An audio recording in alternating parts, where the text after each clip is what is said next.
This is the new Blackout rig by ANS Extreme Performance, available at ansgear.com. Some cool things about the rig: it's a lot shorter than any standard rig, so it's going to cut down the overall length of your tank. It has an output pressure of about 850 psi, but it's also a rebuildable rig, so you can actually adjust the pressure inside if you're using a type of gun that's going to need a low pressure output. I'm going to show you how to adjust the PSI right now. First thing you're going to do is take off the regulator from your bottle. Then you're going to unscrew the two set screws on the top of the bonnet. Once that's done, the whole top of the bonnet is actually just going to be able to unscrew off the bottom portion of the reg.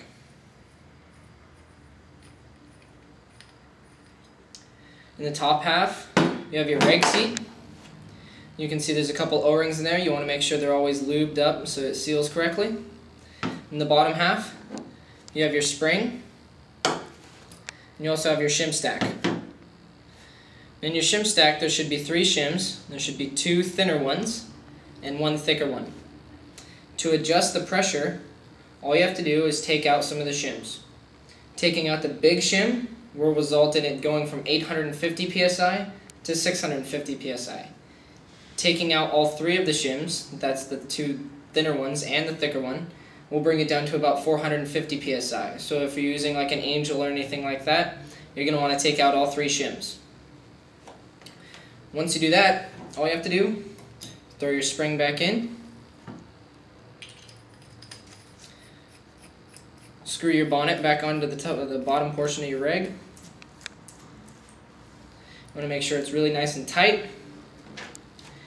And then when you're screwing your set screws back in, you want to make sure that they're really tight, because when you put your reg back on your bottle and then you screw in your bottle to an ASA, you don't want to, when you're unscrewing your tank, you don't want to unscrew the top portion of your bonnet. You want it to be really tight so you don't unscrew the top portion of your bonnet when it's full of air, because that can be pretty dangerous. Another thing that might happen with some of these regs, well, it can actually happen with any reg, is the one-way O-ring can blow. What causes that is if you get any dirt or debris in your one-way and fill it, it'll actually chew up your one-way O-ring to make it so it doesn't seal up all the way, so it'll be leaking out of there. You can get a dust cap or something like that just to put over the top of your one-way. That might make it so that doesn't happen. But if it does, all you have to do is just unscrew your one-way, take it off the regulator.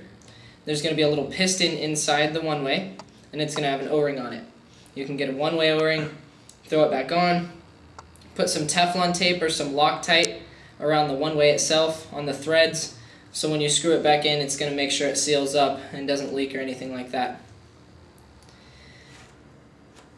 This new Blackout rig by ANS Extreme Performance, available at ansgear.com.